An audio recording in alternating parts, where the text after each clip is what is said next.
शेतकरी वर्ग ज्या गोष्टीची वाट पाहत होता तो म्हणजे कर्जमाफी. पुण्यश्लोक अहिल्यादेवी होळकर शेतकरी कर्जमुक्ती योजना 2026 याच्यासाठीचा 2 जून 2026 रोजी हा जी-आर काढण्यात आलेला आहे आणि जी-आर काढून जी काही माहिती दिलेली आहे, तर जे काही नैसर्गिक आपत्तीमुळे अनेक वेळा पिकाचं नुकसान होतं, त्याच्यामध्ये शेतकरी कर्ज काढलेला असतो आणि ते नुकसान झाल्यामुळे त्यांना कर्ज भरता येत नाही. म्हणजेच ते थकबाकी होतात. याच्यासाठी जर शासनानं तर यापूर्वी जर पाहिलं तर 2017 मध्ये, त्यानंतर 2019 मध्ये, त्यानंतर 2022 मध्ये अशी वेगवेगळ्या वेळी कर्जमाफी त्यांना दिलेली होती. त्यानंतर सुद्धा अनेक आणखी मोठ्या प्रमाणामध्ये शेतकरी हे कर्ज थकबाकीत असून कर्जमाफीच्या विळख्यामध्ये कर्जाच्या विळख्यात अडकले आहेत. त्यांच्याचसाठी जर पाहिलं तर सद्यस्थितीला कर्जमाफीसाठी पुण्यश्लोक अहिल्यादेवी होळकर शेतकरी कर्जमुक्ती योजना ही जाहीर केलेली आहे. 2 लाखापर्यंत कर्जमुक्ती दिली जाणार आहे. त्यासंबंधीचा जी-आर आलेला आहे आणि जे काही थकीत असतील त्यांना 2 लाख आणि नियमित कर्ज परतफेड करणार आहेत त्यांना 50,000 पर्यंत प्रोत्साहनपर देण्यात येणार आहे.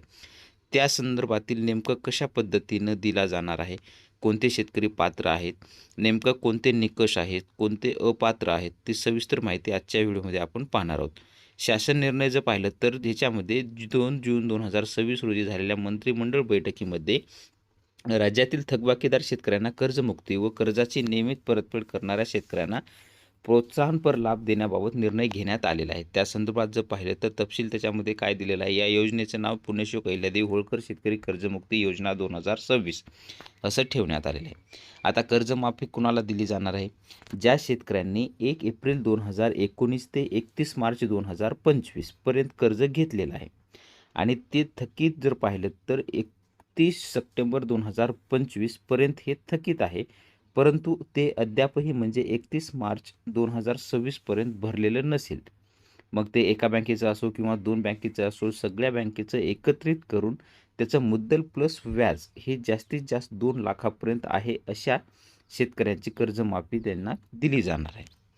त्यानंतर 1 एप्रिल 2019 ते म्हणजे तेच कालावधी तोच आहे, परंतु त्याच्यामध्ये जर कोणतं पुनर्गठन केलेलं असेल किंवा फेरपुनर्गठन कर्ज केलेलं असेल, अशा शेतकऱ्यांना सुद्धा हे संपूर्ण कर्ज 2 लाखापर्यंत माफ केलं जाणार आहे.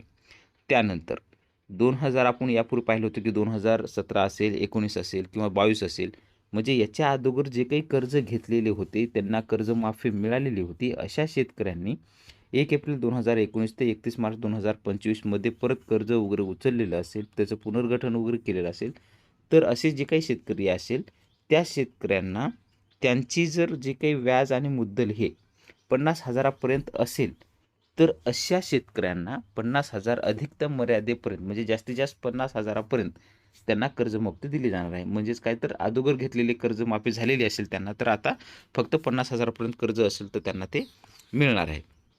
त्यानंतर मग आता ओ-टी-एस स्कीम अंतर्गतचं आहे, म्हणजे एक वेळ समझोता. ज्यांनी कुणी या कालावधीमध्ये, हा कालावधी म्हणजे आता तुम्ही लक्षात ठेवा, 1 एप्रिल 2019 ते 31 मार्च 2026 हा कालावधी तुम्ही कंप्लीट लक्षात ठेवायचा. आपण प्रत्येक वेळेस म्हणणार नव्हतो. ज्यांनी कुणी या कालावधीमध्ये जर घेतलेलं असेल आणि आत्ता 31 मार्च 2026 परतफेड केलेली नसेल, असे जे काही सर्व थकबाकीदार असतील, 2 लाखापेक्षा जास्त असेल, अशा शेतकऱ्याने प्रथम 2 लाखापेक्षा जास्त असलेली थकीत रकमेची परतफेड बँकेला करणे आवश्यक आहे. म्हणजे काय, तर असे जे काही लाभार्थी आहेत, त्यांची 2 लाखाच्या वर जर कर्जमाफी असेल, 2 लाखाच्या वर त्यांची कर्ज असेल, तर समजा एखाद्याकडे 4 लाख आहे, तर त्यानं 2 लाख जे काही शिल्लक आहे, त्याची वरची रक्कम 2 लाखाच्या, ती रक्कम अगोदर भरणं गरजेचं आहे. भरल्याच्या नंतरच त्याला ही 2 लाखाची रक्कम ही त्यांच्या खात्यात जमा केली जाणार आहे. त्यानंतर मग त्याच्यामध्ये पुढे आहे की पाहू शकता की 2 लाखापेक्षा जास्त असल्यास प्रथम शेतकऱ्याने 2 लाख रुपये त्याच्या खात्यात थकीत असलेली रक्कम परतफेड करणे गरजेचं आहे. तेव्हाच त्याला ओ-टी-एस अंतर्गतचं जे काही 2 लाखापर्यंतचा लाभ आहे ते देण्यात येणार आहे. आणि जे काही ही 2 लाखाची रक्कम भरायची आहे त्याची तारीख आहे 31 मार्च 2027 पर्यंत. म्हणजे सरळ सरळ अर्थ काय याचा, की ज्यांचे कोणाच्या ओ-टी-एस अंतर्गतची जी कर्जमाफी आहे, त्यांची जी काही रक्कम 4 लाख कर्ज असेल, तर 2 लाख अगोदर भरणं त्याला आहे. त्यानंतरच त्याला 2 लाखाची रक्कम मिळेल आणि 2 लाख भरण्यासाठी त्याला 31 मार्च 2027 पर्यंतची मुदत देण्यात आलेली आहे. त्यानंतर मग ज्या कोणी योजनेमध्ये लाभ घेतलेला असेल, म्हणजे पूर्वी योजनेमध्ये लाभ घेतलेले 2019 असेल, 2017 असेल, 22 असेल, ह्यांचे कोणाचे पुनर्गठन वगैरे केलेले असतील, तर सर्व बँकेकडील एकत्रित कर्ज धरून त्यांना फक्त 50,000 पेक्षा 50,000पर्यंत ही रक्कम दिली जाणार आहे. परंतु 50,000वरीलच्या वरची जर रक्कम असेल, तर ती बँकेमध्ये त्यांनासुद्धा ती जमा करावी लागणार आहे आणि त्यानंतरच त्यांना ही रक्कम देण्यात येणार आहे. त्यानंतर राष्ट्रीयकृत बँका असतील, म्हणजे ह्या बँका जी असतील ते संपूर्ण ह्याच्यामध्ये होणार आहे. राष्ट्रीयकृत बँका, खाजगी बँका, ग्रामीण बँकाकडील शेतकऱ्यांच्या पीक कर्ज, पुनर्गठित अल्पमुदत कर्जांना NPA खाते जे काय असतात, ते कर्जमुक्ती एकवेळ समझोता योजनेचा लाभ देत असताना अनुत्पादित कर्जाच्या तारखेनुसार, म्हणजे त्यांची काही डेट असते त्या खतावणीनुसार निश्चित केलेल्या टक्केवारीप्रमाणे सूट देण्याची रक्कमसुद्धा या बँकेने निश्चित करण्यात आलेली आहे.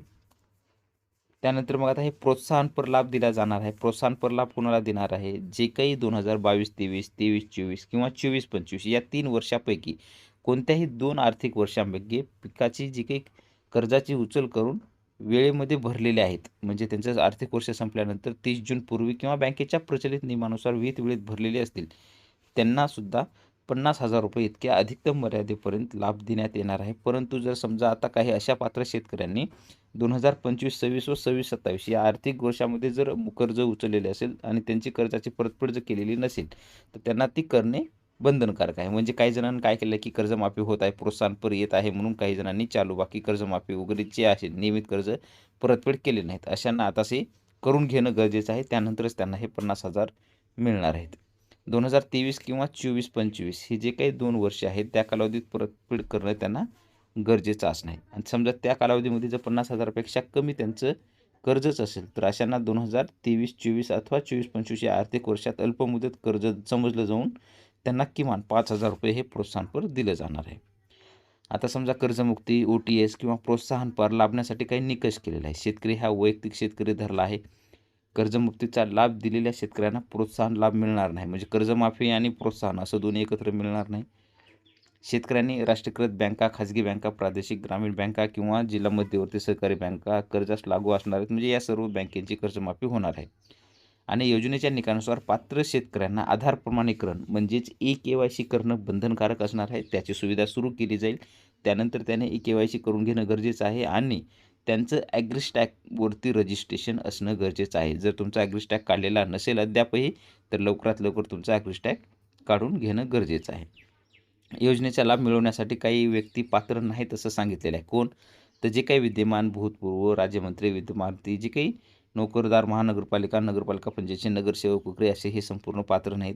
केंद्र व राज्य शासनाचे सर्व अधिकारी, कर्मचारी ज्यांचं मासिक वेतन हे 25,000पेक्षा जास्त असणारे व्यक्ती पात्र नाही आहेत. राज्य सार्वजनिक क्षेत्रातील उपक्रम, महावितरण, महाराष्ट्र महामंडळ वगैरे जे काही असतील त्यांचीसुद्धा पात्र नाहीत. शेतीबाह्य उत्पन्नाच्या स्रोतातून आयकर भरणाऱ्या व्यक्ती ह्यासुद्धा पात्र नाहीत. निवृत्ती वेतनधारक जे असतील, ज्यांचे मासिक निवृत्ती वेतन हे 25,000पेक्षा जास्त आहे, त्यासुद्धा वगळून, त्याच्यामध्ये माझे सैनिक वगळून आहे.